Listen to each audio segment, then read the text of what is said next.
Today's episode is brought to you by Positively Productive Systems, whose mission is to be the antidote to your stress and to provide compassionate productivity resources and coaching that help you heal and achieve.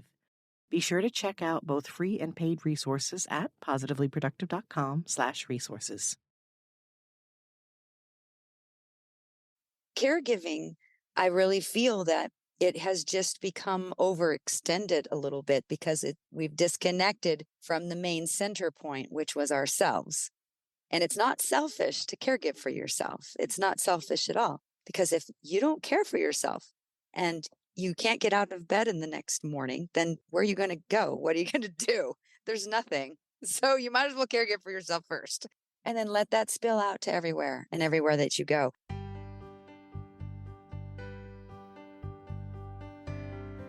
You're listening to the Positively Living Podcast. I'm your host, Lisa Zaratny, founder of Positively Productive Systems and a coach certified in time and stress management, helping overwhelmed clients make space for what matters. Join me each episode as we explore ways to live a more proactive, productive life with topics and guests that speak to simplifying self-awareness, systems, and so much more. I understand overwhelm personally as a fellow multi-passionate entrepreneur, wife and mom to kids and cats, and former caregiver. I'm here to help you choose what's right for you so you can do less, live more, and breathe easier. Sound good? Let's get to it. Welcome to the Positively Living Podcast. I'm your host, Lisa, and today we're talking about 3 topics near and dear to my heart: caregiving, self-care, and music. We've covered these topics in different ways before, but never bundled them quite like this. Caregiving matters to me because of my personal experience, and that experience is the reason I am the coach I am today. If you're curious to know more about my time as a caregiver for my mom while juggling an infant and a toddler, you can listen to my caregiving and clutter story on episode 34.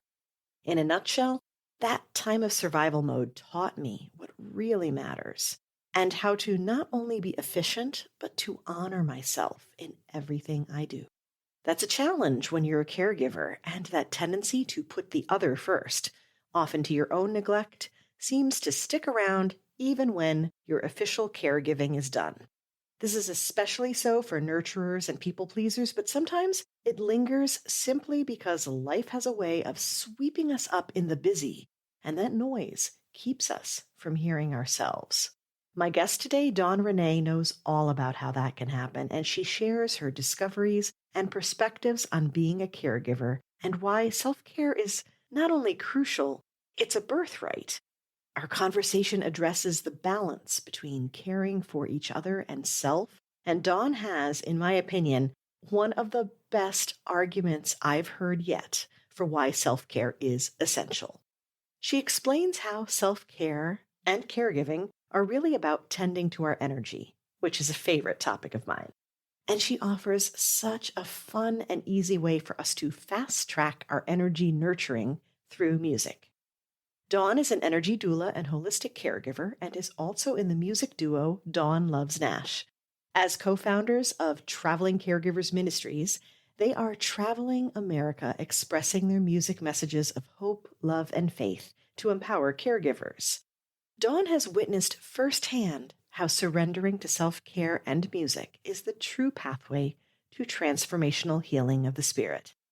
My hope for today's episode is that you find yourself again if you felt a bit lost, that you reaffirm what you already know about caring for you as much as, if not more than, you care for others, and that you find the fun and joy in bringing music into your life in whatever way feels right. As a musician, I may be a bit biased, but I've witnessed how healing music can be, and since it's a tool that we can access so readily, I want to make sure we're making the most of it.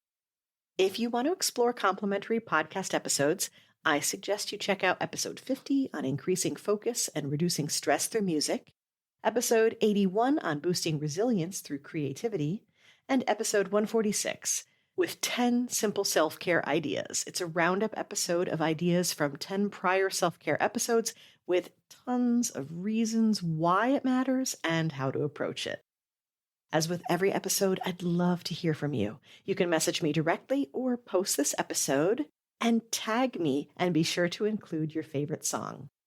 Now let's join Dawn to explore caregiving for ourselves as well as others, and how music can play a part.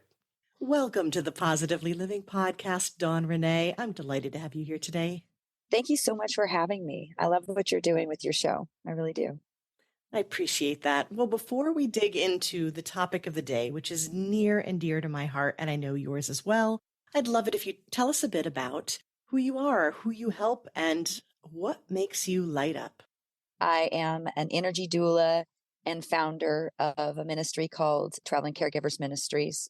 I became a minister 10 years ago as well. So it's basically just a place for me to continue to give back from my cup, where there was a time where I didn't feel like my cup was very full. And now that I've figured out how to handle my cup, I'm letting it spill out, and I'm just trying to help as many people as I positively can, you know? Oh, I love that. And I do understand that, having been a caregiver myself. And this is the reason why I wanted to talk about caregiving and what it is that we can do to fill our cups up and what's going on with that. Let's start with, actually, I have to say, energy doula. Can you tell us a little bit more about that, please? Well, in the beginning, people would call me a death doula because I would walk transitions with people. It wasn't something that I actively look for. It keeps happening. I've walked with 5 people, and people started identifying with me as a death doula. But as I've been working with people now for the last, since 2007, it's been now come to realize that it's not about the death walk. We're not walking death, we're walking life. We're walking energy. It's an energy that we're trying to get back inside of us. We're trying to re-energize ourselves so that we can get back up and go back and do the things that we love doing while we're still here to do those things.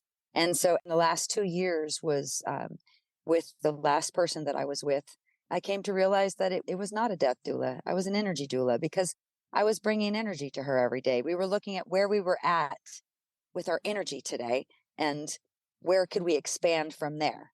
So every single day was that walk. How do I find my energy, and how do I get it to work for me in the best way that I can possibly get it to work for me? That's so beautiful. And I love the parallels of how I approach productivity, because I often talk about the fact that we hear the phrase time management. I'm like, oh, it's not about the time. It's about what you're doing with it. And that goes to you and your energy and your purpose and how you're living that life.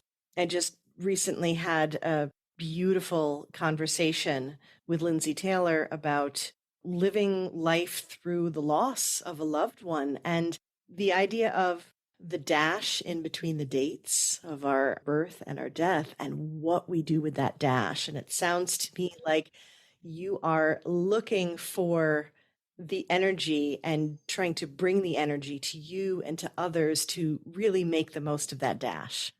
Yeah, while you're in it, because I started to figure out that anytime I was thinking in the future, I was anxious, I was having anxiety. And anytime I was in the past, I was in fear. So I'm stopping myself because of past experiences of doing something. And I said, we write all these songs. My husband and I write songs together, and we talk about the now and how it is important to stay right here, right now. And all the stuff that's going on, when we sit and talk to the birds, and when we watch the rain, and when we just slow down our pace, or when we're in the mountains, when we're away from the Wi-Fi and away from all of the things that bring noise to us, the energy that comes back to us is amplified. It's so much more amplified, and it's from a much clearer place. It comes from a place of clarity. So when you can come from a place of clarity with your energy, you can go, okay, this is what I got today, and this is how I'm going to do it today. And I'm going to find joy, and I'm going to walk in that today, because that's what I have. And if you wake up today and legitimately you want to sleep, by all means, go to sleep, because that's where your energy is. You need to kind of like listen to your body's energy, because it's telling you, hey, I need rest. I need water. I need nutrients. I need to stop and have 5 minutes to breathe. It's screaming at us all day long, but we have so much going on especially when we're caregiving for others, that we feel we have to step outside of ourselves to jump into that role and be that person for everybody because we're the caregiver. That's what we do. But we have to step back into that role and give that same thing we would give to somebody else to ourselves. And it's all about cultivating that energy, that fire inside of us.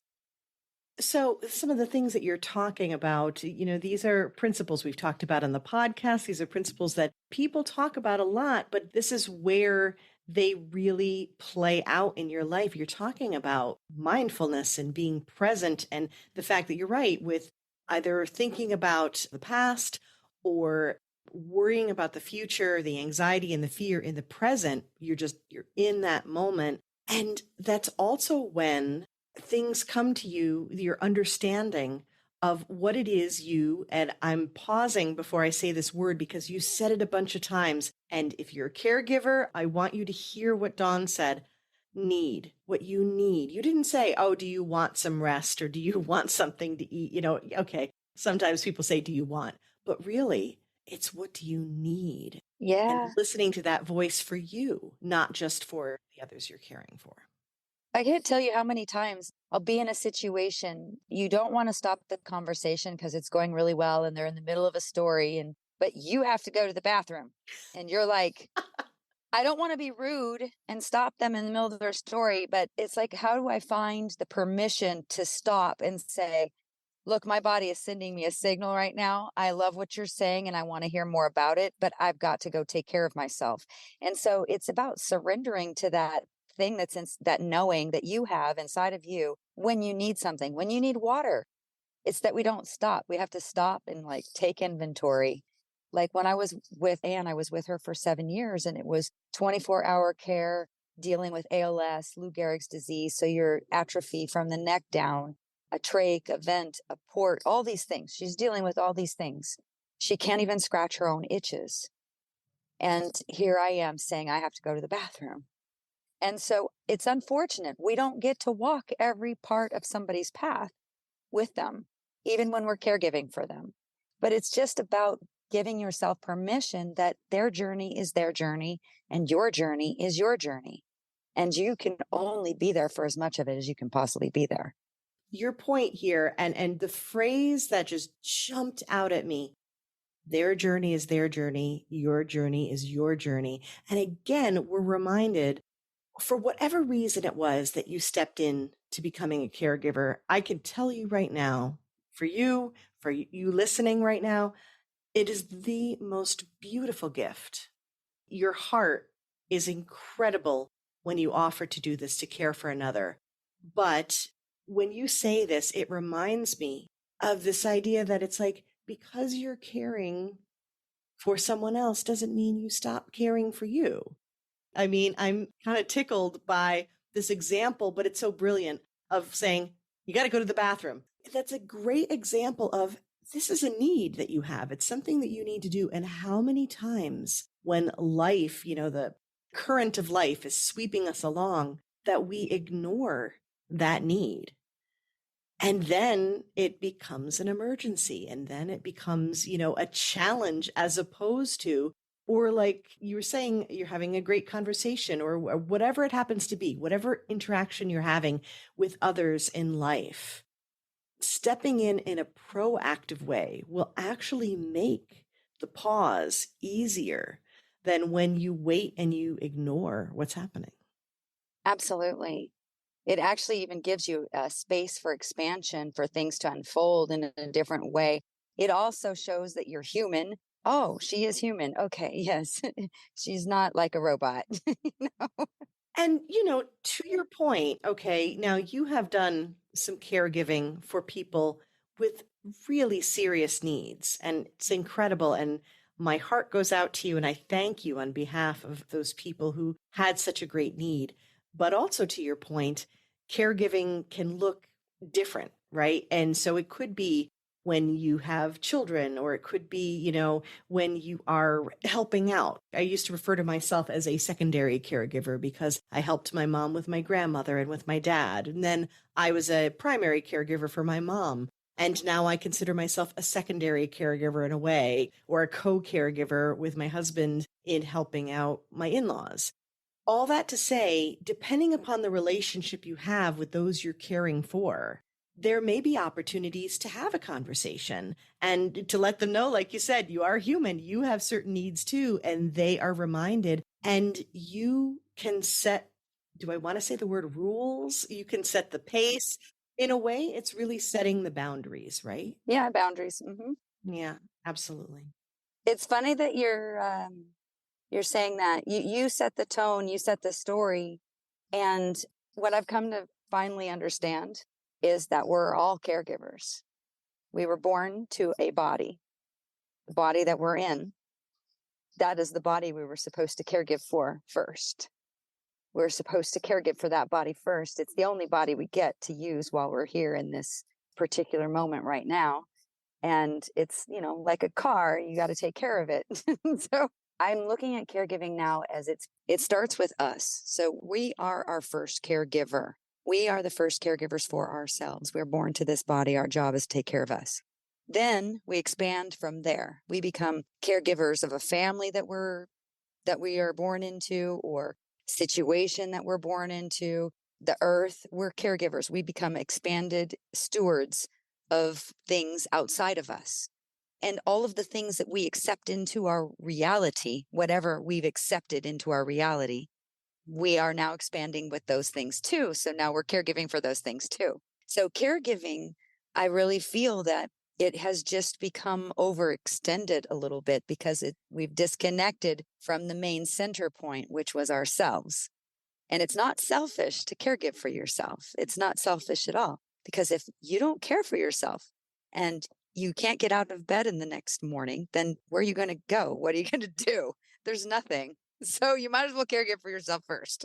and then let that spill out to everywhere that you go, and everything that you decide to expand into and include into your world. And remember that when you're bringing stuff into your world, those are decisions and choices you're making of expansion. You don't have to expand if you don't want to. You can always dial it back down. Say, okay, I'm comfortable right here. And then get really comfortable with how you're feeling about caregiving for yourself and where you're at with your inventory of reality and things. And then expand from there again. I love that you brought that up. And so I'd love to add to that. What I was thinking of as you were describing that was there's a phrase often used, and I've used it and I'm cool with it, which is you cannot pour from an empty cup. And we talked about it. Yeah. Justine Soanes joined us. We talked about, self-care quite a bit on the podcast. And she was talking about how it's even worse, when it's the empty cup. It's not just that you have nothing to pour, but you're pulling from something even deeper. So to that point, it's like, okay, that's not something we want to do.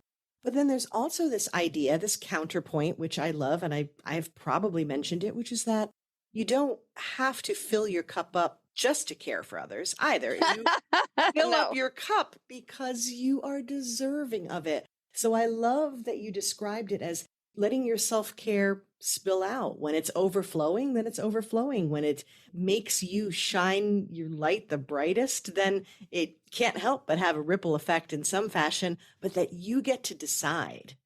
Yeah, exactly. That's beautiful. So in this pattern of that, we start with us. I mean, to me, Dawn, that may be the best argument I have ever heard for why self-care is essential, because it's how we began. It's almost like we're just going to skip over that. What? No, that's not how this works. Yeah, we're born to our body and we're just like going to start walking and forget about the rest. Right? Yeah, no, we're skipping that chapter. No.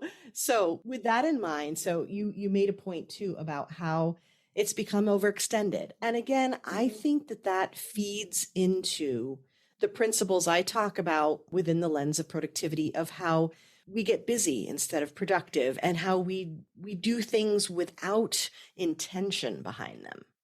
We get caught up, right, in things, and we mean well. I mean, it's well intentioned, but it's ironic. It's well intentioned, but not with intention. It's like there's something missing there, because we're like, oh, this is how it's going to connect back to who I am and what I want to create and what I do, and also how it will connect back to my limits, my bandwidth. Goes right back to that energy that you started our conversation with, is Right. honoring that and saying, I do Yes. what I can, as opposed to, here's what I need to do. And I'm just going to push through and do it. Right. And then feel awful afterwards. Yes. And so then not only are we likely not able to do the things that we wanted to do, but then you get other bonus round items that we don't want to have, like resentment and, And exhaustion and disease. disease. Yeah, Your body exactly. just starts giving up. It's like, okay, well, if you're not going to replenish me, I have to start stealing from everywhere.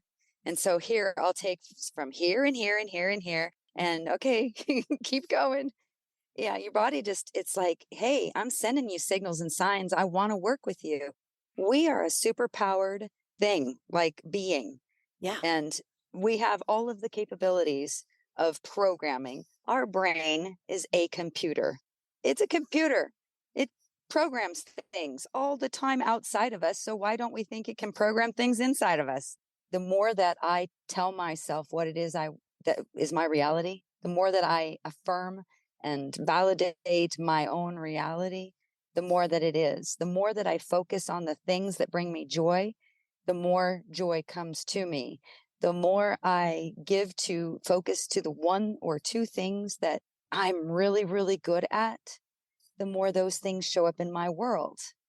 And in the past, we were so separated. We were working on so many things all at the same time. Our minds always going everywhere. And then when we started taking on caregiving, it forced me to kind of go into a focused mode of, okay, we're just going to like work on caregiving for a while and see what this looks like. And after doing 7 years with her and then my own healing journey and everything, just realizing that these things that I'm telling myself, these stories that I've been writing for myself my whole life, I am the one perpetuating a lot of the stuff that I was dealing with. So it's just about me going, okay, I got to rewrite this every single day. How am I going to rewrite? What else am I adding into my story today that's bringing me joy, and working from there?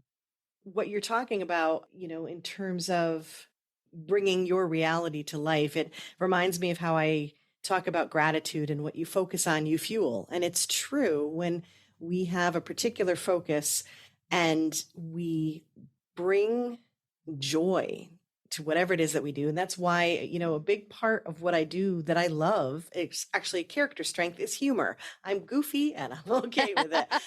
But it's doing whatever it is we're doing, even when we're talking about serious subjects, in a joyous way, because to me, it's a cue for hope, that there is hope and there's wonderful things that we can do. Now, what you are talking about in terms of caregiving, in terms of our choices, in terms of, backing up and adjusting and course correcting from overextending, that is so hopeful. So thank you for that part of it. What I want to make sure we dig into in our conversation today is one aspect. And I know there were many aspects in terms of you, for your own story as a caregiver, your own healing story, many different choices that you made, I think all surrounding that mindfulness and that honoring your own needs. But there's one aspect of it that I am a particular fan of, because I love music. And I would love to dig into that a bit in terms of your path and your discovery as a caregiver, how music intertwines so beautifully into that. It's been just really revealing itself more and more to me since about September of last year. My husband and I have been writing songs together for 16 years. We've been singing and recording music in Nashville, Tennessee, and just recently came over to Blue Ridge and started singing over in this area. And we're singing in Atlanta, and we're going up and down the Appalachian Trail, basically singing. But what I'm finding is that, like, we're singing everywhere. We're singing at festivals, we're singing at private events, we're singing at restaurants, we're singing at wineries, we're singing at breweries, everywhere. And what's happening every single time is one, two, three, four people coming up to me at the end and saying how much our music has opened their heart up to thoughts and feelings that they had forgotten about. And all it is with us, this music we've been writing has been what we use to help us walk through all of this stuff that we're experiencing. And my husband, he likes to process the shadow of it pretty heavy. And I like to process the light of it. I agree with you. You have to go through the dark in order to see the light. I've gone through a lot of dark, and I could share every single one of my horrific experiences, but it doesn't matter because I'm not a victim of those things anymore because I choose not to be. I chose to let that stuff be gone. And yes, and it's an experience. And at that time, it shouldn't have happened, but now it's past and now we're into this moment. And I'm not going to let that hold me anymore because it's not here. It's gone. But I can sing songs about it. And what you were singing about that hope thing, about having the hope. So my husband will have an argument. And so he'll come to me with his grievances and he'll put it in a song. And I'll be like, well, I'm sorry you feel that way. But maybe this is how I'm feeling about it. And then I'll tell him how I feel about it. And it's this whole other like view, and it goes this way, and it usually goes upwards. It usually like does the hopeful thing at the end, you know? And we discovered that we needed to have the polarity in our songs, that having the polarity in our songs, having that moment of those things you said, they hurt me. And then maybe I wasn't listening as much as I should have been. And I'm really sorry. You know, we pretend to be so busy when we're not sometimes just because we don't want to deal. But the music has allowed us to kind of work through all of those storylines and come out with a very joyful, uplifting, positive way of going through both the dark and the light of it and seeing how you could make the choice to see both sides. And that's what the message is coming back down to, is people are saying, you're delivering the music in a different way. The music is actually coming to us and saying, hey, I see the dark and I see the light. And that gives me freaking hope. You know, it gives me so much hope. One lady 2 weeks ago got her phone out and showed me a picture that she has a screensaver on her phone of her when she's 5 years old with pigtails, because she is doing inner child work right now. And we have a song called Little Bitty Girl. Little Bitty Girl is all about the little bitty girl inside all of us that is looking for love. And maybe we're looking for love in the wrong places because we haven't found it inside ourselves yet. But we're looking for love. And let's have a little grace with that. Let's have some grace for everybody looking for love. It might be not in the right place the right time, the first time or the second time or the third time. But it's the fact that you're looking, right? And so the songs are all about bringing that love forward and leaving the listener with hope, and then having us sing it together, because my husband and I have a very unique way of singing together. He comes from Canada. He's French Canadian. He's got this kind of Cajun thing going on too in his voice. And, you know, I came from Seattle and country. I sang country. You take our two styles together and it's like staying with Patsy Cline, you know? And then you mix in a little bit of Paul Simon and maybe Old Crow Medicine Show. And our music is upbeat, unique, refreshing. It's going to touch your heart. It will. And my husband and I sing a lot of it to each other like it's a conversation. So it's like we're inviting everybody to be witness to the stuff that we've gone through through the night while we're singing the songs. And it's just amazing to me because I've done sound healing with bowls, and I've done sound healing with drums, and I've done sound healing with tuning forks, and they all have their purpose. Every single one of them has their frequency that they help ignite and kind of recharge that energy spark inside of you again. Because again, it's all about recharging that energy. How do we help recharge that energy? How do we help give sparks of light to the love center of us? And that's what the music's doing right now. And I'm so excited because people are just bringing us places right now because they want to hear what we're singing about. And it's just, I'm so grateful that our story can be received like that, because for me, it's very personal. It's a very vulnerable story. And yes, we're singing it and we're okay with being on stage in front of everybody, but we're still, you know, my story, it's still vulnerable. It's still like, I'm putting this out there, and it's still very much attached to me. So it feels good to be able to sing it to others and to feel like we're all in this together. You know, we're not alone. We can all find a little piece of something to come back together as a whole. And I love that you are taking a concept. We were taking a few concepts really in that you are creating this music. So that's part of it. And I think Taylor Swift would be 100% behind you on this. Take your struggles and make something beautiful out of that. And I love that creators do that. But also, you pointed out that there's different kinds of sound healing, right, that we've heard of, but sound therapy can be really any kind of sounds that you want to bring to it. So I think that'd be a great place for us to kind of wrap up and encourage. So we are listening to this conversation and be like, yeah, okay, I'm 100% with you, Dawn. I need to keep filling up my cup and I need to keep bringing that energy back. And I am a music lover. I do know that that can make a difference. And by the way, side note, that's how I feel. I feel when I'm playing music, when I listen to music. I mean, that's one of the quickest life hacks for me to boost me right up, to get me where I need to be, or to allow me to be cathartic. But I'm curious from your standpoint, and obviously we will be putting your link in the show notes so we can access your music, but what would you say would be some great first steps to really embrace the sound therapy idea as a way to bring back the energy to us as caregivers? I would say get on Spotify. My best friend does this. Every single day she goes on and she hunts for new songs. And she just looks for songs that feel good inside of her. And so as she's going through and pushing on a song, she'll pick a genre, she'll go to that genre, or she'll go to her favorite artist and put on that favorite artist and then say radio. So it'd be like Dawn Loves Nash radio on Spotify. Now you're going to get lots of different things that might sound like Dawn Loves Nash. They'll be in the mix, but they won't be the only. So picking songs that make you feel good and then following that breadcrumb, follow the path. If there's a certain style of music that just fills your heart up, make sure you're listening to it and include it in your day. I always say in the morning, if you can do at least 3 things for yourself before you get out of bed, it's a great way to start the day because then you feel like you've already started doing your thing. So if you don't have a morning ritual and you are the kind of person who just gets up and runs, maybe start having a morning ritual, like have a cup of water by the side of the bed waiting for you and do some meditation, put on some music, maybe journal. I do yoga in the bed, it's stuff like that. Anything that you can do before hitting the ground and run.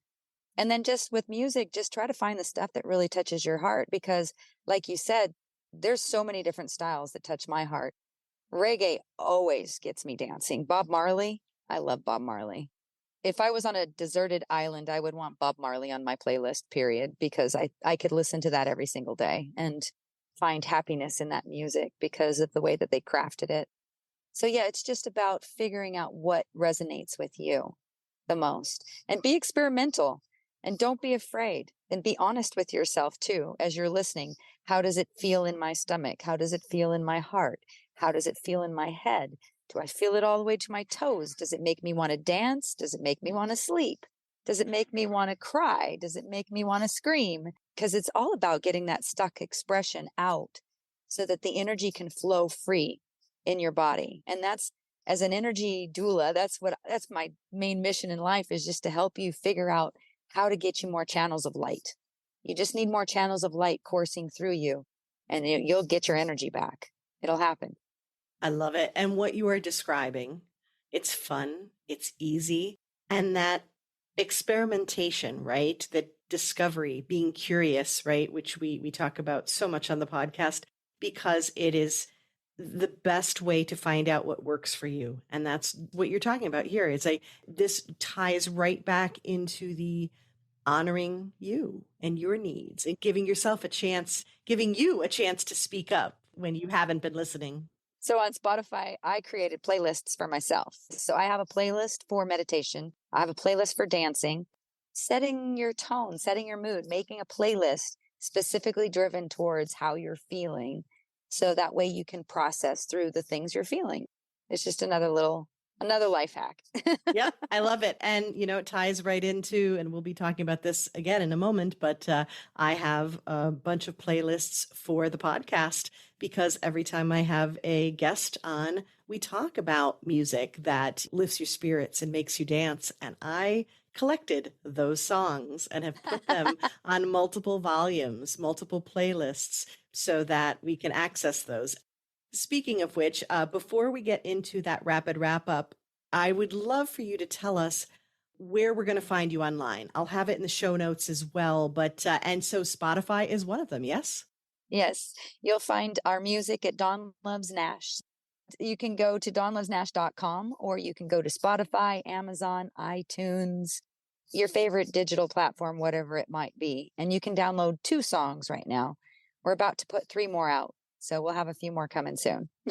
Sweet. And depending upon when you hear this, they may be out. So we'll make sure to have those links in the show notes. So perfect. Let's get into that rapid wrap up and start with a song. And that can be for today, because I'm sure there are many you can think of. But the song right in this moment that you're feeling that lifts your spirits and makes you dance is? Don't Worry About a Thing. Bob Marley. I had a feeling that Don't might be worry about a thing. I mean, you just start singing it and my whole head starts going back and forth, like with a smile. I love it. Okay, how about a quote or a mantra that inspires me, that I love to share? You write your own story, and you can start now. So if you're like in your head and you got something that's like nagging you about fear, just say, "Oh, fear, I see you. Oh, you're past. That's not now." And if you're anxious because you're worried about what's coming for you, just remind yourself where you are, which is now, and look around and take inventory and expand accordingly from there. Awesome. Okay, now, how about a resource? It could be a book or an app. We've already mentioned Spotify for sure, but that just makes my life better. Well, there's a couple. So I like moon phases because I like to follow the moon phases. I'm always wanting to see where I'm at with the moon. And then also the Tao of Physics. Tao of Physics was a book that I just read at Christmas. And reading that book really put a whole new perspective on energy for me, and frequency and everything. It bridged a lot of gaps. So I recommend that one. Awesome. Okay, I'm going to make sure to have the Tao of Physics on my favorites page, positivelyproductive.com/favorites. That's where we collect all of the wonderful books that guests mention, so we can find it there. And then last, but certainly not least, what are you grateful for today, Dawn? Oh my gosh. I am grateful that I actually made it to this point right here where I'm at right now. And I did it. And yeah, I'm just grateful. Everything is happening as it needs to be happening when I allow it to happen. And it's just a beautiful place to be right now. I'm in a place where we're letting things unfold kind of daily. Yes, we have a calendar, like I scheduled to be on the phone with you today. And so those are like little markers that I aim for. But outside of those, we try to just kind of go with it and see where it's taking us. And I'm just grateful that we're in a place to be able to do that, and that our music is able to be what it is for so many people. Well, I am definitely grateful for you and for our conversation today, and for that marker where you were able to step into this moment, be in the now with me here. And thank you, Dawn, for shining your light so beautifully in this world and for sharing it with us today. Oh my gosh, thank you. And thank you for being such a great reflection. You're awesome.